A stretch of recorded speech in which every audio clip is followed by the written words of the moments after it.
Hola chicos. El entendimiento. Dice hasta ahora, filosofía 47. A ver si no me despisto. Los que se despistan de toda la vida son los alumnos, no el profe. Hasta ahora hemos estudiado la vida en lo que tiene de común al hombre y a los animales. La vida sensitiva. Con esta lección entramos en el estudio del psiquismo superior, propio del hombre, exclusivo del hombre. Entender y querer, entender y querer, entendimiento y voluntad. Son las dos operaciones espirituales, es decir, del espíritu, que diferencian radicalmente a un hombre de los animales irracionales y lo que nos coloca en ese puesto de tanta responsabilidad de ser los dirigentes, los gestores de la creación, por lo menos de la que nos han dado a nuestro alcance.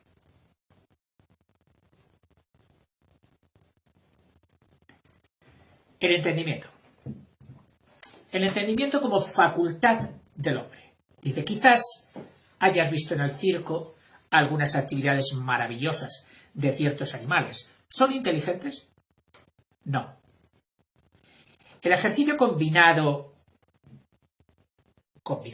sus sentidos, su memoria e instinto, mediante un pacientísimo adiestramiento, basta para explicar tales sorprendentes actuaciones.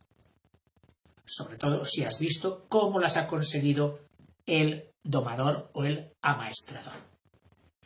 Pero en el campo de las realizaciones humanas es necesario admitir un conocimiento de un orden superior al sensible, al puramente animal. ¿Qué por qué?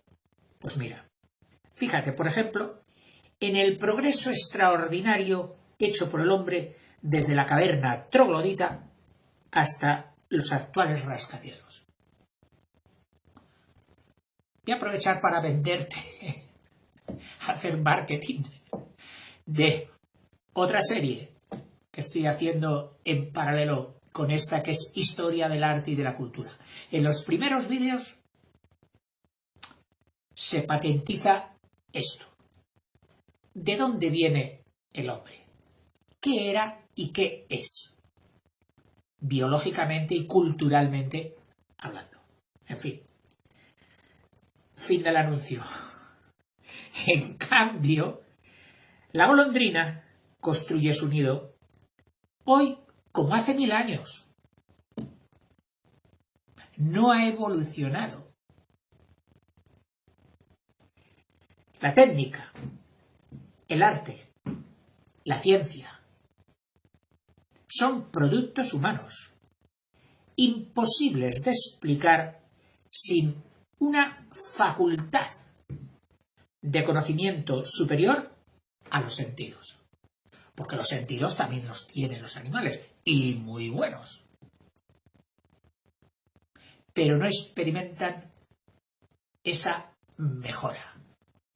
Bueno, por otra parte, deducción basiquísima. Si no evolucionas, si no mejoras, te estás quedando en animal.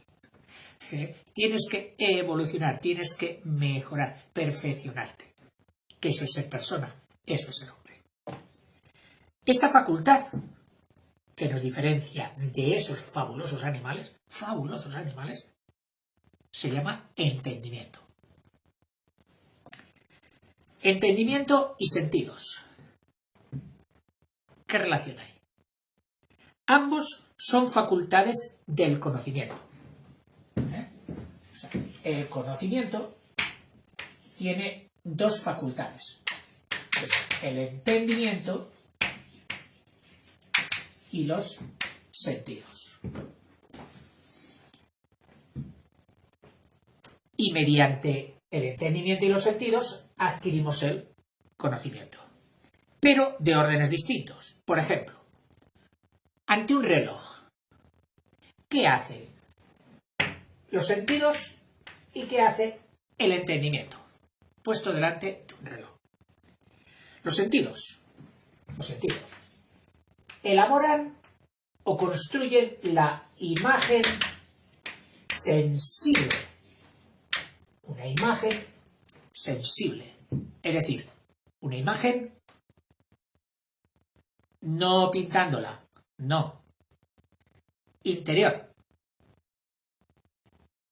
Es misión de los sentidos hacer esa imagen, es decir, imaginar, que pertenece a la imaginación. Ya la hemos captado para que yo pueda imaginarlo, aun cuando no lo vea, el reloj.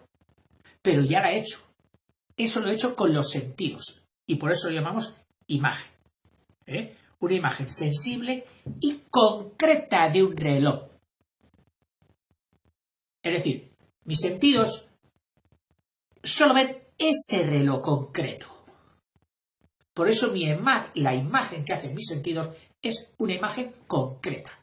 Como si yo no hubiera visto más relojes en mi vida. No.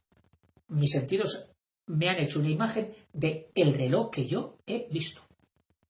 Vale. Eso es lo que harían los sentidos. El entendimiento. ¿Qué es lo que va a hacer? El entendimiento, en cambio, elabora un concepto o idea. Y para esto me remito a los primeros vídeos de filosofía en que hablábamos del concepto. Dice, un concepto o idea abstracta. Y abstracta significa abstraída, sacada de lo sensible, que es primero y básico, y sin ello no hay nada, pero viene luego el entendimiento y abstrae un concepto de reloj, que ya no es concreto, es abstracto, pero ya no es singular, es decir, ya no responde solo a ese reloj, sino a cualquier reloj. Eso es lo que hace el entendimiento. El entendimiento es capaz de ver para qué sirve ese reloj, cuál es la esencia de un reloj, sea cual sea su forma, lo abstrae. Son los sentidos que hacen una imagen concreta e individual. Y el entendimiento te hace un concepto, no una imagen, un concepto con dos características. Abstracto, abstraído, por contraposición a lo concreto, y universal, en contraposición a lo singular. Bueno, definición. Definición de entendimiento. Definición de entendimiento. Que es el título de esta lección. Según lo que hemos dicho más arriba, podemos definir el entendimiento así. Entendimiento es la facultad cognoscitiva, es decir, que atañe al conocimiento. Repito, es la facultad cognoscitiva, espiritual, del psique, que tiene por objeto lo abstracto y lo universal. Vamos a repetirlo. Definición de entendimiento. Es la facultad enderezada al conocimiento, es decir, cognoscitiva,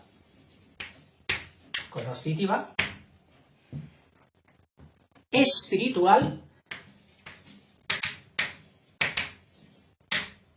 es decir, no del campo de lo sensible material, de lo material captado por lo sensible, espiritual, que tiene por objeto, es decir, que se vuelca sobre, se proyecta sobre lo abstracto y lo universal. Elabora conceptos abstractos y universales. Esta lección va a tener miguilla. Origen de las ideas. Muy bonito. Platón nos va a dar una pincelada de interés y originalidad. Aunque claro, para este señor del libro estaba muy equivocado. Y sin embargo, para San Agustín, por ejemplo, más cristiano que San Agustín y mejor filósofo, es difícil encontrarlo. Bueno, pues a él le gustaba la idea de Platón. Esta idea que precisamente, y haciendo repetición de palabras, consiste en el mundo de las ideas. Es decir, fíjate, el objeto del entendimiento, dice, es abstracto y universal, según hemos visto ahora. Sin embargo, las cosas del mundo en que vivimos son concretas, concretas y singulares. Mis sentidos ven esta tiza, concreta y singular, y mi entendimiento ve la tiza o las tizas. Abstrae el concepto de tiza para escribir, y no solo lo abstrae, sino que lo extiende a todas las demás tizas. Es decir, ya prescinde de que sea cilíndrica o sea ortoédrica, como las hay otras, de sección cuadrada. Prescinde de que sea blanca o de color. El entendimiento abstrae y generaliza, universaliza. Entonces dice, ¿cómo de una cosa concreta e individual se puede llegar? ¿Quién es el que hace que se llegue a esa abstracción y generalización? Y este era un dilema para cualquier pensador. ¿Cómo de una tiza, de una piedra, sola y concreta, podemos llegar al concepto de piedra, abstraído y general, universal?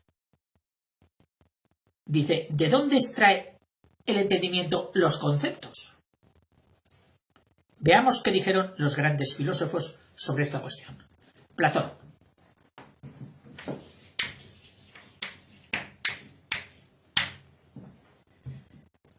Expuso su doctrina con gran belleza literaria en diversos pasajes de sus obras. Le ha empezado echando flores. Le ha dicho que es un literato de una gran belleza, poeta literario. Esto significa que le ha dado jabón, pero ahora le va a pasar la cuchilla. Su teoría es fruto de un genio sublime, pero filosóficamente es poco exacta. Ahí lo ha dejado. Dice, Platón opinaba que hay dos mundos separados por un gran abismo. Vamos, como si hicieras aquí un corte y aquí tuvieras el mundo de las ideas, como en los cómics, y aquí tuvieras el mundo de lo real. Dice, separados por un gran abismo, el mundo de las ideas y el mundo de las cosas. El mundo, ya sabes qué cosas es res, entonces no decimos el mundo cosal, de cosa. Cogemos su palabra madre, la palabra latina, y componemos el adjetivo real. O sea, lo normal es que si son cosas, fuera el adjetivo cosal. No lo hemos hecho nunca. Hemos preferido coger la palabra original, res, y hacer ese adjetivo real. El mundo real. El mundo de las ideas y el mundo real. Ideas y mundo real. El alma, dice Platón, es espiritual y eterna. Eterna significa desconectada del tiempo. En lo eterno el tiempo no existe. Y como no existe, ni empieza ni acaba. En el mundo real sí hay tiempo. Es decir, el alma sería eterna. Eterna. Estuvo ese alma en el mundo de las ideas. Aquí. Allí, el conocimiento no era por objetos, por percepción sensible. No había sentidos. Para empezar, no tenía cuerpo para tener sentidos. Y segundo, no había cosas materiales sobre las que aplicar esos sentidos.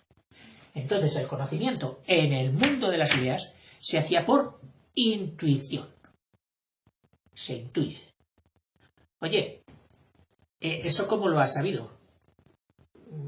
¿Cómo has llegado a ello? Chico, por intuición. O sea, no he razonado. ¡Paf! Directamente. Lo he intuido. Bueno, pues así era como las almas, en ese mundo de las ideas, adquirían el conocimiento. Se hacían sabias. Cargaban sus mochilas antes de venirse al mundo real.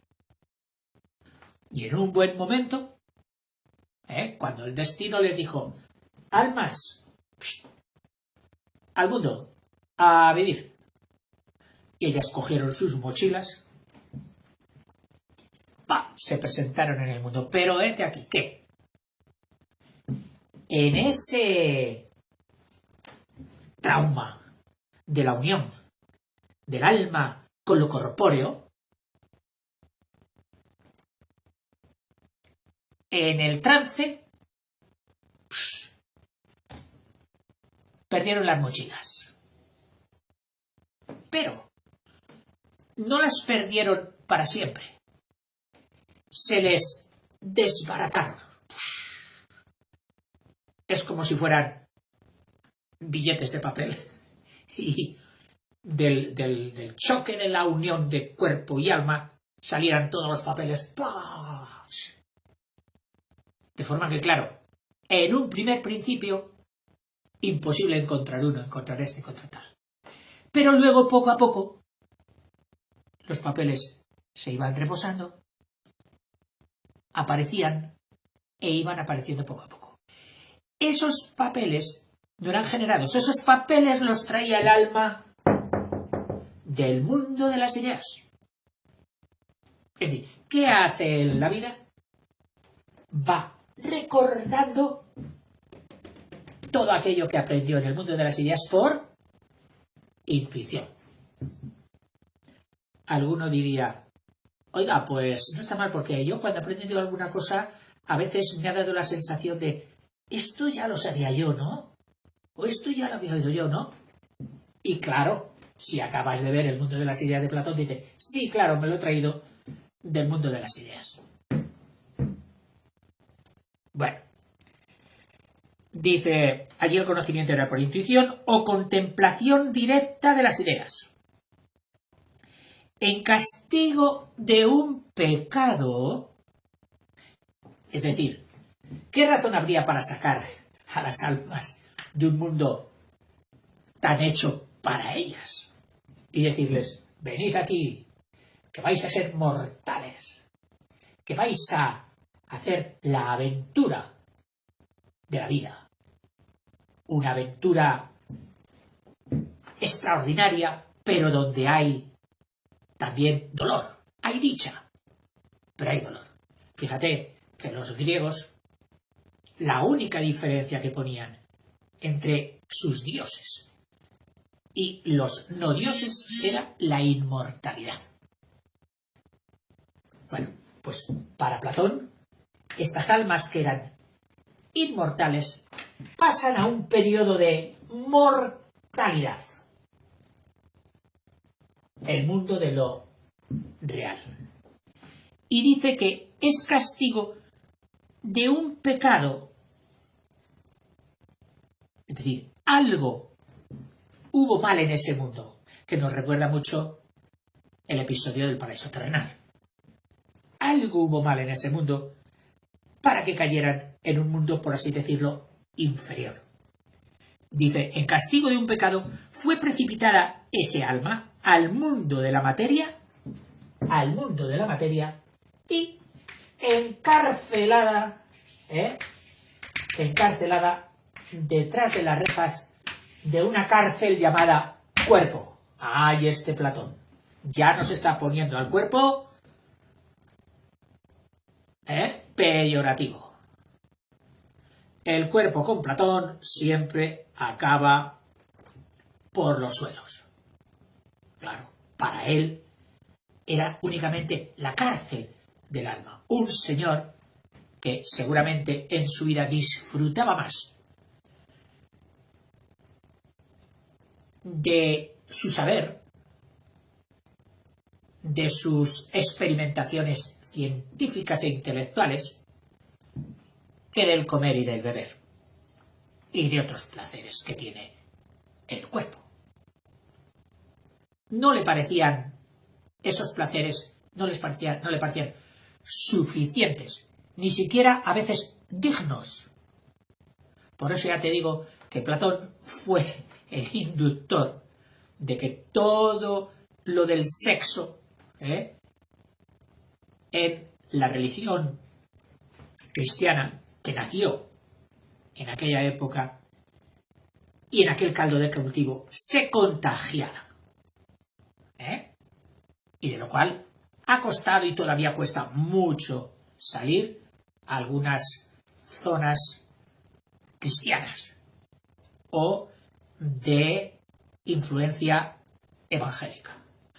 Cuando bien estudiado el Evangelio, no había nada de eso, pero claro, si nació en el mundo platónico, pues iba con los ropajes y con las ideas de su tiempo. El cristianismo fue hijo de su tiempo, como no podía haber sido de otra manera. Ahí estaba Platón, para sublimar el alma y denostar el cuerpo, el soma. Bueno. Las ideas, según Platón, son innatas. Claro, están ahí. Las ideas que tenemos ahora, tú y yo, para Platón son innatas. Están ahí desde siempre. Estaban esperando que alguien la sacara. ¿Quién? Pues a lo mejor un profe, un amigo, un libro, alguien que te ha resucitado, no suscitado, sino resucitado esa idea que tú ya tenías. Registra bien en tu cerebro que debes tener muchas todavía sin resucitar. Y perdona que de vez en cuando pues bajemos un poquito al suelo y nos riamos un poco. Es que si no, con esto de la filosofía nos podemos volver lelos. Vamos a ver, seguimos con Platón. Dice, las ideas son innatas, es decir, al venir a este mundo ya están en el alma, pero al unirse el alma al cuerpo se sufre una conmoción tal que se olvidan. Como te pasa a ti, alguna que me he quedado en blanco. Bueno, pues al nacer el alma se quedaba en blanco respecto a las ideas. Las cosas materiales, ojo ahora. Las cosas materiales, mira, el reloj. Por poner el mismo ejemplo del principio de la lección. Las cosas materiales son como el reflejo o sombra de las ideas. Es decir, lo importante era la idea. Y un reflejo de la idea, una sombra de la idea, esa es la res, la cosa. Y claro, cuando el alma ve esa sombra, cuando el alma ve ese reflejo, dice, ¡ah! Ya me acuerdo, el reloj. Pero la idea de reloj es innata, la tuvo siempre. Y la cosa, lo material, la materia, solo ha servido para resucitar. ¿Para qué?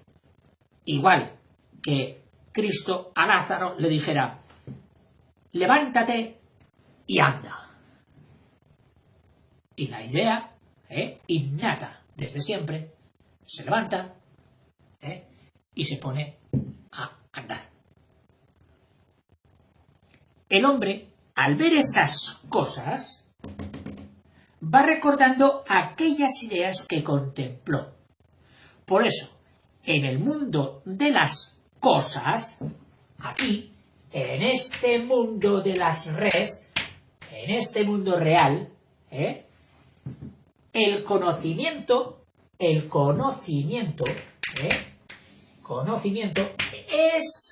es recuerdo. El conocimiento es recuerdo. Resumiendo, el conocimiento era intuición directa en el mundo de las ideas o contemplación. Intuición o contemplación en el mundo de las ideas.